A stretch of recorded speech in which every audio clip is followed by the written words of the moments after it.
शीला की समझ में नहीं आ रहा था कि वह क्या करे और क्या न करे। पिछले 1 महीने से वह परेशान थी। कॉलेज बंद होने वाले थे। प्रदीप सेमेस्टर का इम्तिहान देने के बाद यह कह कर गया था, मैं तुम्हें पैसों का इंतजाम करके 1 से 2 दिन बाद दे दूंगा, तुम निश्चिंत रहो, घबराने की कोई बात नहीं। पर है कहाँ, वह यह सवाल शीला को परेशान कर रहा था। उसकी और प्रदीप की पहचान को अभी साल भर भी नहीं हुआ था कि उसने उससे शादी का वादा कर उसके साथ धोखा किया था। तुम आज भी मेरी हो, कल भी मेरी रहोगी। मुझसे डरने की क्या जरूरत है? क्या मुझ पर तुम्हें भरोसा नहीं है? प्रदीप ने ऐसा कहा था। तुम पर तो मुझे पूरा भरोसा है प्रदीप, शीला ने जवाब दिया था। शीला गांव से आकर शहर के कॉलेज में एमए की पढ़ाई कर रही थी। यह उसका दूसरा साल था। प्रदीप इसी शहर के एक वकील का बेटा था। वह भी शीला के साथ कॉलेज में पढ़ाई कर रहा था। अय्याश प्रदीप ने गांव से आई सीधी सादी शीला को अपने जाल में फंसा लिया था। शीला उसे अपना दोस्त मानकर चल रही थी। उनकी दोस्ती अब गहरी हो गई थी। इसी दोस्ती का फायदा उठाकर एक दिन प्रदीप उसे घुमाने के बहाने पिकनिक पर ले गया। फिर वे मिलते, पर सुनसान जगह पर। इसका नतीजा शीला पेट से हो गई थी। जब शीला को पता चला कि उसके पेट में प्रदीप का बच्चा पल रहा है तो वह घबरा गई। बमुश्किल एक क्लिनिक की लेडी डॉक्टर 10,000 रुपए में बच्चा गिराने को तैयार हुई। डॉक्टर ने कहा कि रुपयों का इंतजाम 2 दिन में ही करना होगा। इधर प्रदीप को ढूंढते ढूंढते शीला को 1 हफ्ते का समय बीत गया, पर वह नहीं मिला। शीला ने उसका घर भी नहीं देखा था। प्रदीप के दोस्तों से पता करने पर मालूम नहीं, सुनते सुनते वह परेशान हो गई थी। शीला ने सोचा कि क्यों न घर जाकर कॉलेज में पैसे जमा करने के नाम पर पिता से रुपए मांगे जाएं। सोचकर वह घर आ गई। उसकी बातचीत के ढंग से पिता ने अपनी जमीन गिरवी रखकर शीला को 10,000 रुपए लाकर दे दिए। वह रुपए लेकर ट्रेन से शहर लौट आई। ट्रेन के प्लेटफार्म पर रुकते ही शीला ने जब अपने सूटकेस को सीट के नीचे नहीं पाया तो वह घबरा गई। काफी खोजबीन की गई, पर सूटकेस गायब था। वह चीख मारकर रो पड़ी।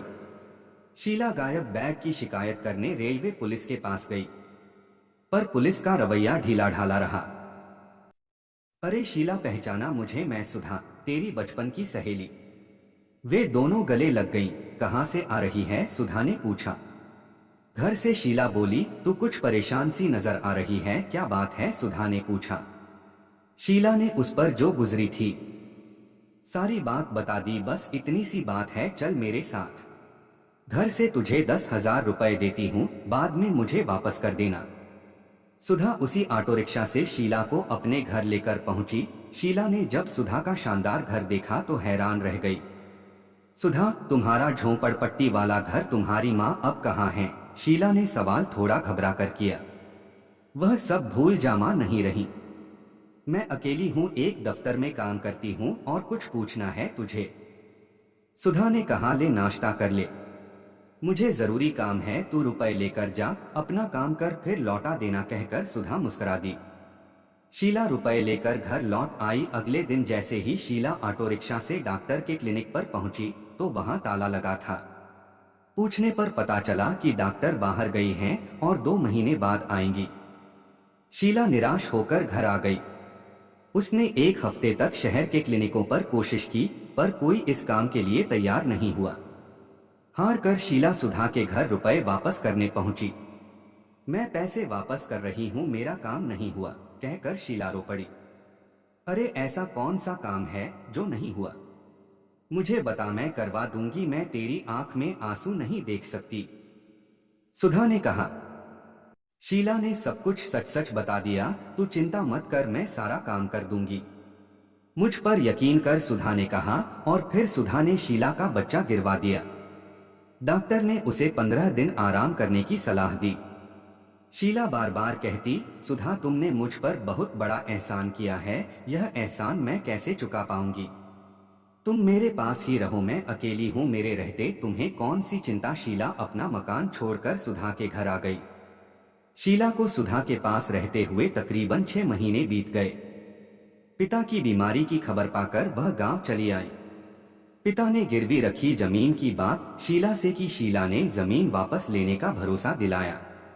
जब शीला सुधा के पास आई तो उसने सुधा से कहा, मुझे कहीं नौकरी पर लगवा दो। मैं कब तक तुम्हारा बोझ बनी रहूंगी, मुझे भी खाली बैठना अच्छा नहीं लगता। ठीक है, मैं कोशिश करती हूँ, सुधा ने कहा।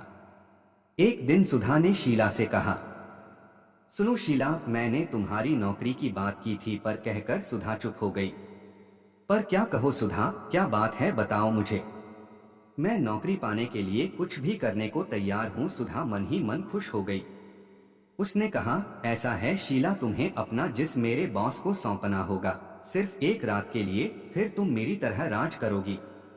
शीला ने सोचा कि प्रदीप से बदला लेने का अच्छा मौका है, इससे सुधा का एहसान भी पूरा होगा और उसका मकसद भी। शीला ने अपनी रजामंदी दे दी। फिर सुधा के कहे मुताबिक शीला सच संवर कर बॉस के पास पहुंच गई। बॉस के साथ रात बिताकर वह घर आ गई। साथ में 100 के 20 नोट भी लाई थी। और फिर यह खेल चल पड़ा, दिन में थोड़ा बहुत दफ्तर का काम और रात में अय्याशी। अब शीला भी आंखों पर रंगीन चश्मा, जींस शर्ट, महंगे जूते, मुंह पर कपड़ा लपेटे गुनाहों की दुनिया की बेताज बादशाह बन गई थी। कॉलेज के बिगड़ैल लड़के, अमीर कारोबारी, सफेदपोश नेता सभी शीला के कब्जे में थे। एक दिन शीला ने सुधा से कहा, दीदी मुझे लगता है कि अमीरों ने फरेब की दुकान सजा रखी है। इतने में सुधा के पास फोन आया। कौन, सुधा ने पूछा। मैडम मैं प्रदीप, मुझे शाम को। ठीक है, 10,000 रुपए लगेंगे, एक रात के। बोलो ठीक है, प्रदीप ने कहा। कौन है, शीला ने पूछा। कोई प्रदीप है, उसे एक रात के लिए लड़की चाहिए। शीला ने दिमाग पर जोर डाला, कहीं यह वही प्रदीप तो नहीं जिसने उसकी जिंदगी को बर्बाद किया था। दीदी मैं जाऊंगी उसके पास, शीला ने कहा। ठीक है, चली जाना, सुधा बोली। शीला ने ऐसा मेकअप किया कि उसे कोई पहचान न सके। दुपट्टे से मुंह ढककर चश्मा लगाया और होटल पहुंच गई। शीला ने एक कमरा पहले से ही बुक करा रखा था ताकि वही प्रदीप हो तो वह देह धंधे के बदले अपना बदला चुका सके। प्रदीप नशे में झूमता हुआ होटल पहुंच गया। मेरे कमरे में कौन है, प्रदीप ने मैनेजर से पूछा। वहां एक मेम साहब बैठी हैं, कह रही हैं कि साहब के आने पर कमरा खाली कर दूंगी। वैसे यह उन्हीं का कमरा है, होटल के सभी कमरे भरे हैं, कहकर मैनेजर चला गया। प्रदीप ने दरवाजा खोलकर देखा तो खूबसूरती में लिपटी एक मॉडर्न बाला को देखकर हैरान रह गया। कमाल का हुस्न है, प्रदीप ने सोफे पर बैठते हुए कहा। यह आपका कमरा है? जी, शीला ने कहा।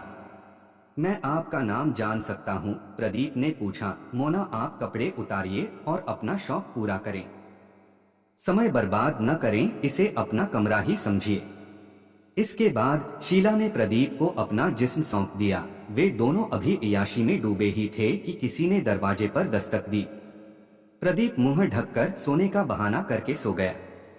शीला ने दरवाजा खोला तो पुलिस को देखकर वह जोर से चिल्लाई, पुलिस! प्रदीप साहब, आपके खिलाफ शिकायत मिली है कि आपने मोना मैडम के कमरे पर जबरदस्ती कब्जा जमाकर उनसे बलात्कार किया है।